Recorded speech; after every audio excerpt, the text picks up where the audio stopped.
سلام، ہمارے چینل میں خوش آمدید۔ سلطنت عثمانیہ کی عدالتوں میں ویمپائرز کا مقدمہ لایا گیا جس نے عثمانی سلطان، چیف جسٹس اور عوام کے ہوش اڑا دیے۔ آخر وہ ویمپائر کون تھے جو انسانی خون پی رہے تھے، اور ان کا وجود جب سلطنت عثمانیہ کے لیے خطرہ بن گیا تو ان کے خلاف کون سی کارروائی کی گئی؟ ہم پیش کرنے جا رہے ہیں سلطنت عثمانیہ کے دور میں رپورٹ ہونے والے حقیقی ویمپائرز، زومبیز کے واقعات اور ان کا شکار کرنے والے پیشہ ور شکاریوں کا احوال۔ ویڈیو کو آخر تک ملاحظہ فرمائیے اور کمنٹ کر کے بتائیے کہ آپ کو یہ تاریخی اور حیران کن معلومات کیسی لگی۔ دور حاضر میں تو ویمپائرز اور زومبیز پر اس قدر موویز ہیں کہ شاید ہی کوئی ایسا ہو جو ان عجیب الخلقت مخلوق کے بارے میں نہ جانتا ہو، مگر یہ بات سن کر یقیناً آپ کو حیرانی ہو رہی ہوگی کہ صدیوں پہلے سلطنت عثمانیہ کے باشندے خونی ویمپائرز اور بھیانک زومبیز کا سامنا کر رہے تھے۔ پروفیسر سلیم فکرت نے اپنی کتاب میں درجنوں ایسے واقعات کا ذکر کیا ہے کہ جب ویمپائرز اور زومبیز نے سلطنت سے ٹکر لی تو ان کو پکڑ پکڑ کر جلایا گیا اور ان کا باقاعدہ شکار کیا جاتا رہا۔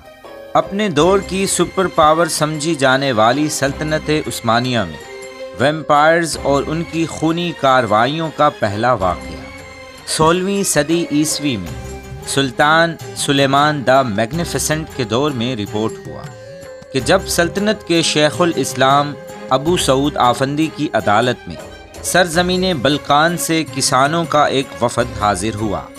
ان خوف زدہ کسانوں نے مفتی اعظم کو بتایا کہ ان کے علاقے میں قبرستان سے چند لاشیں نکل آتی ہیں جو آس پاس کی آبادیوں پر حملہ آور ہوتی ہیں اور انسانوں کا شکار کر کے ان کا خون پی جاتی ہیں۔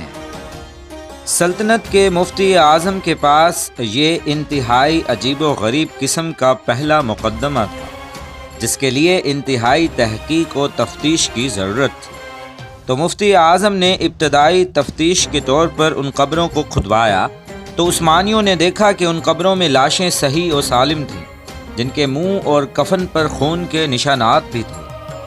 آفندی نے اس مقدمے میں فیصلہ کرتے ہوئے جو فتویٰ سنایا وہ آج بھی محفوظ ہے۔ فیصلہ یہ سنایا گیا کہ اگر یہ لاشیں قبروں میں حرکت کرتی ہوئی پائی جائیں تو انہیں میخوں کے ذریعے گاڑ دیا جائے۔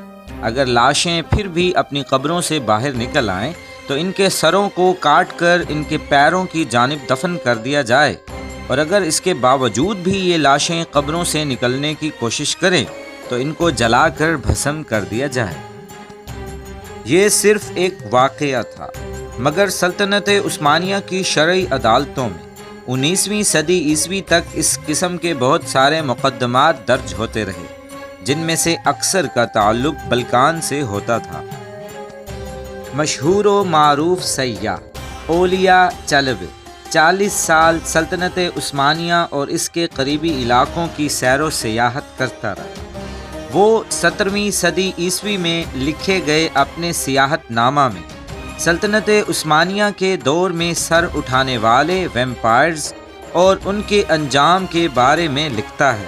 یہاں ان درجنوں واقعات میں سے فقط ایک بیان کیا جا رہا ہے۔ اولیا چلبے لکھتا ہے کہ جب وہ قفقاز کے پہاڑی سلسلے میں موجودہ اباخازیہ کے ایک علاقہ پہنچا تو اسے وہاں ایک ایسی مخلوق کی موجودگی کا علم ہوا جو قبروں میں رہتی تھی اور زندہ انسانوں کے خون اور گوشت پر گزارا کرتی تھی، اس لیے مقامی افراد اسے اپنی زبان میں اوبرز یعنی بھوکھا کہا کرتے تھے۔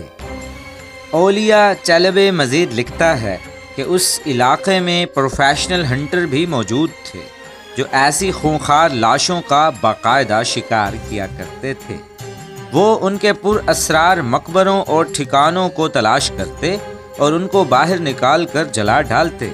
اولیا چلبے کے مطابق اس نے بذات خود ان پہاڑی سلسلوں کے ایک نواحی علاقے میں اس خونخوار مخلوق کے جلائے جانے کا مشاہدہ بھی کیا تھا۔ 1826 عیسوی میں جب سلطنت عثمانیہ کی ایلیٹ فورس جینیسریز کا خاتمہ کیا جا رہا تھا تو اس کے سپاہیوں کو چن چن کر قتل کیا جاتا رہا۔ ہزاروں کی تعداد میں جینیسریز کو زندہ جلایا گیا۔ اس قتل عام کے بعد کئی عشروں تک سلطنت میں جینیسریز کی ارواح کے بھٹکنے اور اپنے دشمنوں سے انتقام لینے کے واقعات سنے اور سنائے جاتے رہے۔ تاہم مورخین ان واقعات کی تصدیق نہ کرتے ہوئے ان کو سرکاری پروپیگنڈا بتاتے ہیں جو جینیسریز کی بدنامی کے لیے پھیلایا گیا تھا تاکہ عوام کے دلوں میں ان کے لیے ہمدردی اور احترام کے جذبات کو ختم کیا جا سکے۔ Presented by History Mystery Channel. Thanks for watching our video. Like, comment and share our video.